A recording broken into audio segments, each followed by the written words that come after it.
Your Majesty, you'll be pleased to know Russia is completely within our grasp now. Countries throughout Europe are proclaiming their allegiance to America and our revolution.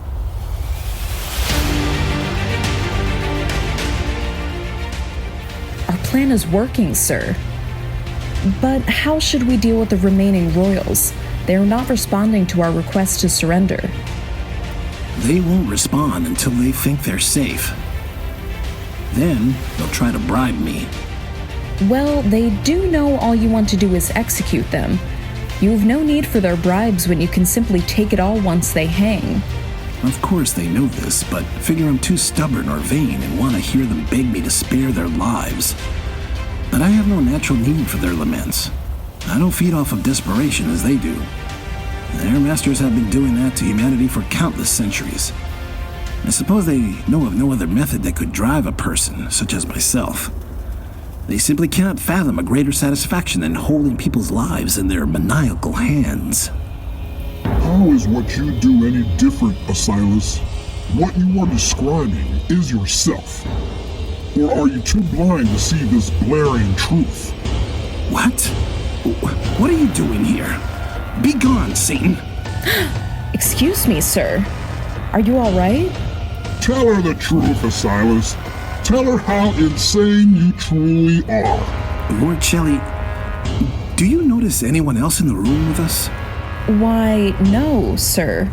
I mean, outside there are the royal guards and Gideon, but you and I are alone. You specifically asked to meet me in private on this warship. How far are we from London? Just a short ride on your Chinook, sir. Why? Oh, that's right. You got here with Gabriel. Never mind. Did you want to visit our base camp? But you specifically said you would only do that upon the Brits' surrender, and they haven't as of yet. Sir? See, Asilas, her mind is already thinking you are insane. You are looking around like a madman, trying to find where in the captain's quarters I am hiding. But I am not hiding in this room. I am in your mind, Asilas. I am in your head always, because this is where you want me to be. Sir? Lord Shelley, how close are we to forcing the Brits to surrender? Well, sir, by my estimation, it could be another 6 months before we completely overtake them, using the conventional methods we've been employing, as you have commanded. Do you see a better way? Please, speak frankly. Your Majesty, in my opinion, this effort in Great Britain is taking too long. We should just drop a nuke on them and that will break them into pieces, as well as the other countries who want to drag this great war out. Forgive me for saying this, sir, but you are being too nice to your enemies by avoiding your greatest weapons to wipe them out, because you care about human casualties. And I do understand this. But your enemies also understand this and will use it to their advantage. They want to buy time and you are giving it to them freely. Well, listen to this, Asilas. She's even more evil than you are. No wonder you love her as much as you do. If she only knew all the fantasies you have about her, all you would do to her. But you would never, ever dare say any of this to her or anyone, would you, Asilas? Some absolute ruler you are. You can't even speak your mind. You think you have freedom and control to do as you please because you are the king. But you can't even say what you feel because you're afraid of what others will think. How pathetic. And you want to free these fools? They wouldn't know what to do with real freedom. Forgive me if I spoke too frankly, sir. Lord Shelley, you need not apologize. I value your opinion more than you possibly know. Thank you, sir. I will consider your proposition, and we will discuss it at the next High Council meeting. I look forward to it. Will you be staying longer on this vessel, Your Majesty? I may. Perhaps we should talk more over a meal. I can't recall the last time we broke bread together. Well, I am getting hungry. Oh, you're hungry, all right. What a smooth, ferocious lioness she is.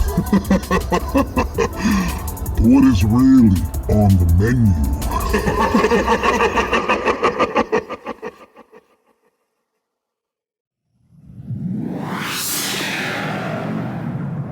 New Kingdom Radio Theater.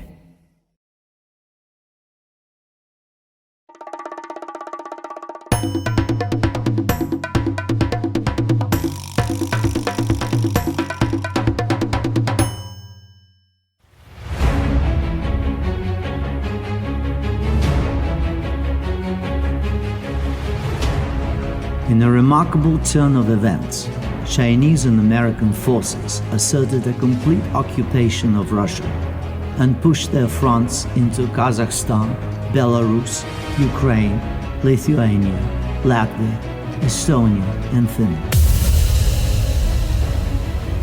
With some countries already under American rule, such as Moldova, Georgia, Armenia, and Greece, the American expansion was rapidly surrounding the main countries in the European alliance, which still fought with all their might to stave off Asilas' takeover. In a covert move, the royal families of Denmark, Belgium, the Netherlands, Spain, and Sweden all convened in Australia to hide from Asilas' Spartan forces, whose sole mission was to unleash the Trishul on states with monarchies to kill all living royals. In a desperate plea, the royals sent a message to Asilas to spare their lives, and they would hand over much of their wealth. But Asilas gave no reply.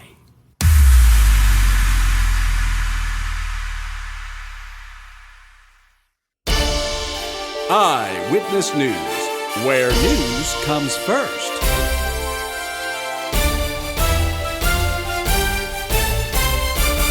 Good evening, America. We have breaking news. Russia has been overtaken by American, Middle Eastern, and Chinese forces.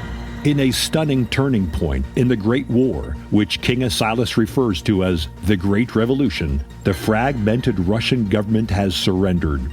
In an official statement released by the Kremlin just moments ago, the Russian president said, and I quote, "Russia and all Russian government agencies are no longer in a conflict with America and wish to cooperate with King Asilas in his efforts in Europe and throughout the world.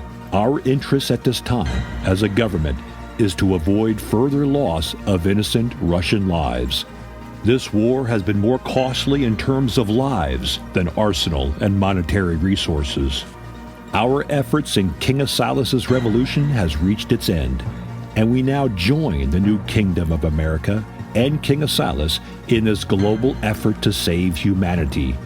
Our government eagerly awaits the American representatives to officially turn over government resources to their transition teams, and the transfer of power can commence." End quote. Well, this news has sent shockwaves throughout the world as Russia, a one-time superpowerhouse, is now under the control of America. As much attention is being given to this blockbuster news of the fall of Russia, there are other countries that have also surrendered to America, including Lithuania, Latvia, and Finland.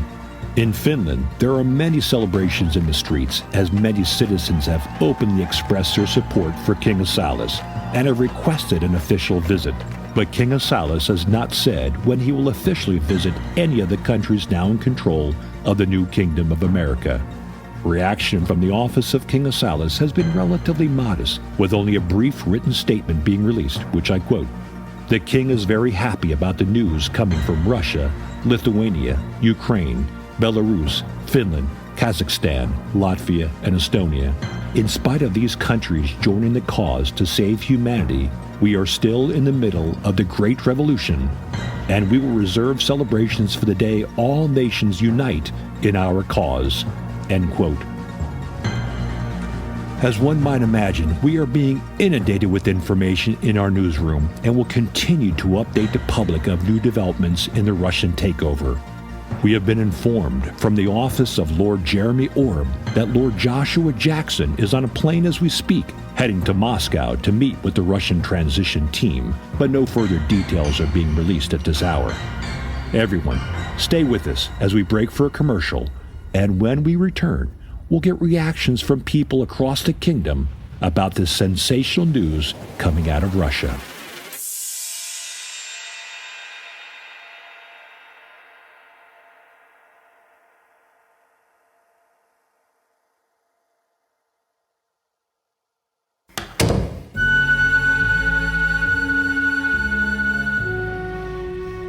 Love, I wasn't expecting you back so soon. I don't know why I thought you would be gone longer. If I traveled by plane, sure, but I was with Gabriel, and... Oh yes, I forgot he can transport you in like a second. What does that feel like anyway? Traveling in the blink of an eye, you mean? Well, yeah. Like, what goes through your mind when you travel that fast? Actually, it kind of feels like being on a roller coaster. I just close my eyes, and when I open them, I'm somewhere else. Wow. Anyway, I've been meaning to talk to you about something. My father. I've been trying to reach him for the last week and haven't heard back from him. And that's very unusual. I'm really starting to worry about him. Can you find out anything? You're not able to reach Luther? You called his office? Of course. After he didn't answer his private phone lines, I called his office, his wife, and even his ex-wife, but they haven't seen him either. His business partner said his last communication with the office was when he said he was traveling to Switzerland. Then you invaded Switzerland. Asilas, I'm scared he got caught in the crossfire. Sweetheart, if something happened to him in Switzerland, we would have heard about it. All Americans were accounted for, and Luther was not in Switzerland. Is it possible he told his business partner that, but was actually going somewhere else? I mean, Luther's marriage has been on the rocks lately. It's possible he eloped with some young actress or something. It's possible. He owns property all over the world. I'll give it a few more days, but it's unlike him to be out of touch so long, especially with the war and everything. He knows I worry about him in his travels. He would have called by now. I'll send someone to investigate it and find out where he is, my love. Thank you, dear. Also, I've been talking with Monica about the wedding. She's so excited. When she and Jacob get married, will you give her a title? Sure I will. But you know this family isn't like other royal families. We do things a lot differently. And I'm going to need you to help me figure this out. Oh, that sounds wonderful. I've got lots of ideas. I can't wait to hear them, my love.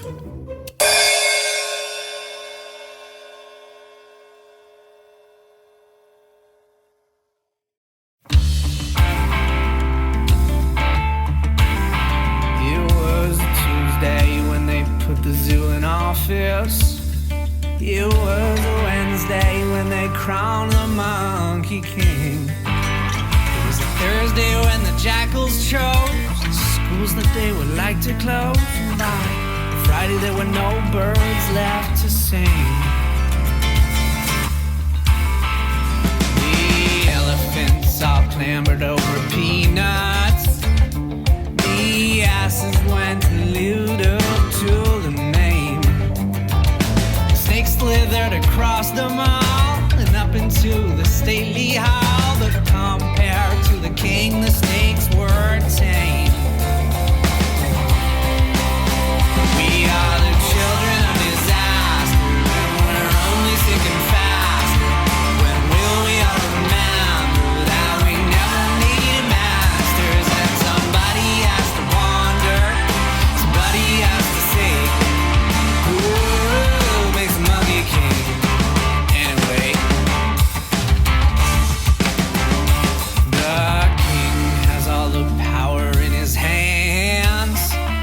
The buttons that he may press will lay us waste.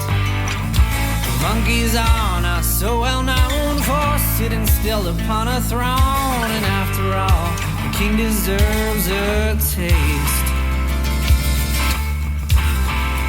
The elephants and snakes and rats and vultures, they dine at tables paid for by the sheep.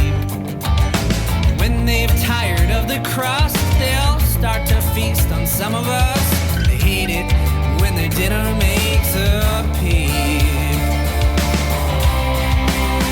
We are the children of disaster, and we're only sinking faster. When will we all remember that we never needed masters? And somebody has to wander, somebody has to sing. Who makes a monkey king? Anyway.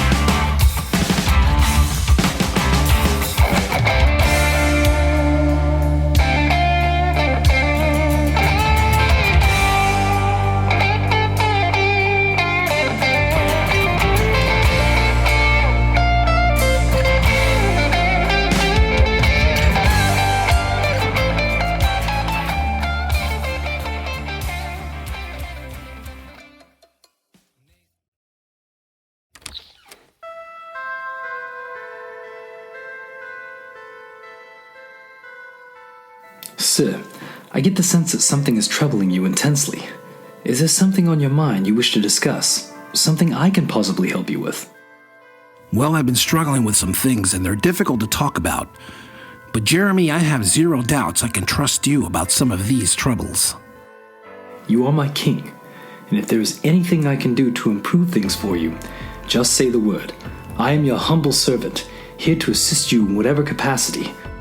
It's really complicated. I have some real problems, and I have no idea how to fix them.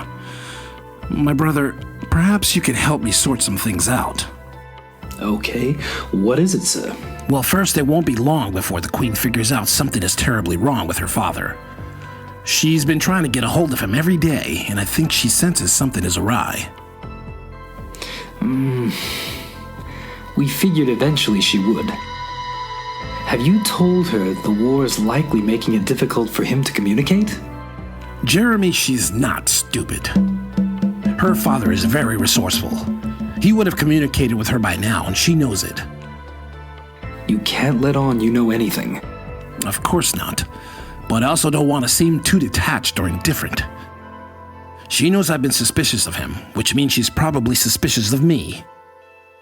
You were very clear in your directive about the details of his demise. I know. I told you specifically not to reveal anything to me. Sir, have you thought about having Capone break the news to her? Let me tell Quentin about what happened, and he can deliver the news to the both of you. This way you can be completely unaware and genuine when you find out what really happened to him. Capone? Okay, but how can we honestly do this? Well, like I said, I will brief Capone on the discovery of Luther's remains, and he'll come to you and the Queen and break the news to the both of you. I feel like such a bad person, Lord Orib. No, you're not a bad person. You're just someone caught in an impossible situation. Let Capone be the bad person in the eyes of your family. They will forever see him as the bearer of bad news. They can take out their anger and pain on him, as can you as well. You will have to unleash fire and fury, Your Majesty. Look, Luther was close to you, and I know you loved him. In the end, he doesn't have to be remembered as a traitor or scumbag, even though he really was.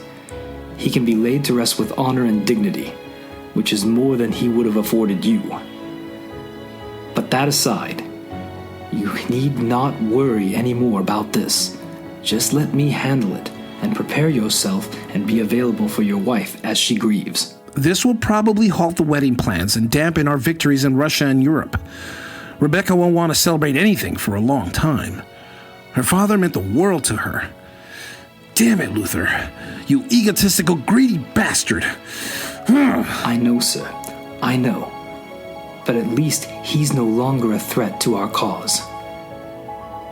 Was there something else you wanted to talk about? Lord Shelley. Lord Shelley? I don't understand. Did something happen with her I'm unaware of? I kissed her. You what? Why? I don't understand. She apparently has feelings for me in much the same way I do for her. I don't know what to say. I'm completely shocked. Look, I'd advise you not to pursue this. This is the devil, sir. No. He's making you give in to temptations. Please, for God's sake, sir, this can't happen. Think of your wife, the Queen. Come on, Jeremy, don't act so surprised. But honestly, I only kissed her, and I felt so terrible afterward. I apologized 100 times, but she didn't resist either. It felt like it could have gone a lot further. I just got caught in the moment. I don't know what got into me. Oh, I know what got into you, sir. And this would spell disaster. I know you are the king, and you can do anything you want. But this would be devastating. Not just for your marriage, sir, but for your soul. My marriage? Rebekah would never find out. With all due respect, women always find out, sir. Husbands always think they can get away with such things, but wives always figure it out. They just do. It's like they have some keen sense. Don't ask me how, but rest assured, the Queen will sense your infidelity. I know, Lord Oreb. That's why I'm telling you this. I wholeheartedly trust you, my friend. And I'm never going to go there with Lord Shelley. I won't. I can't. I just had a weak moment, that's all. Please, for the love of God, sir, let that be your only weak moment.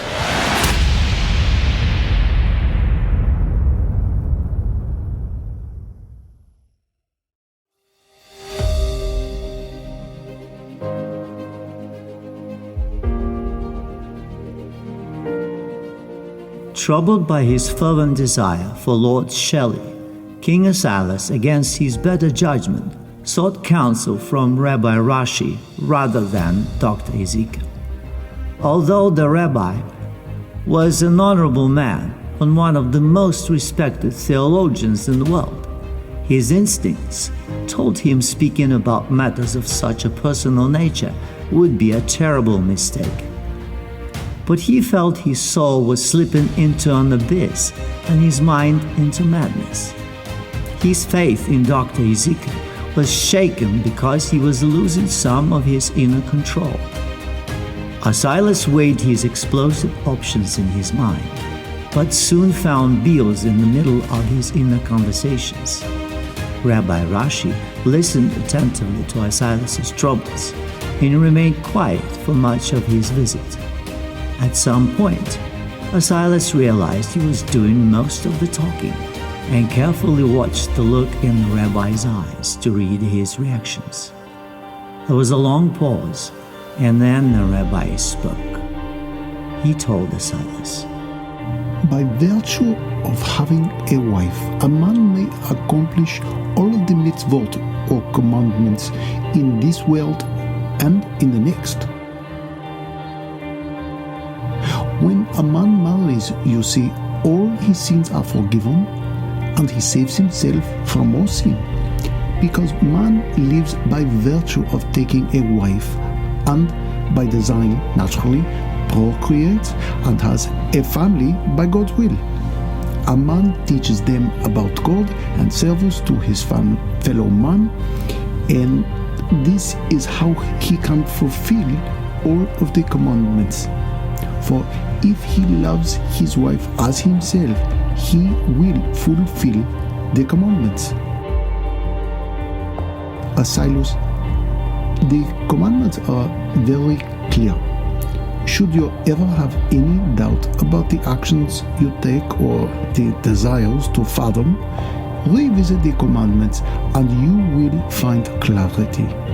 Do you understand this? Rabbi,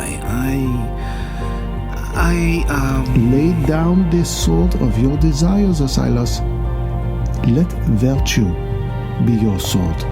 Bring your wife closer and you will accomplish all the mitzvot. Do you understand this?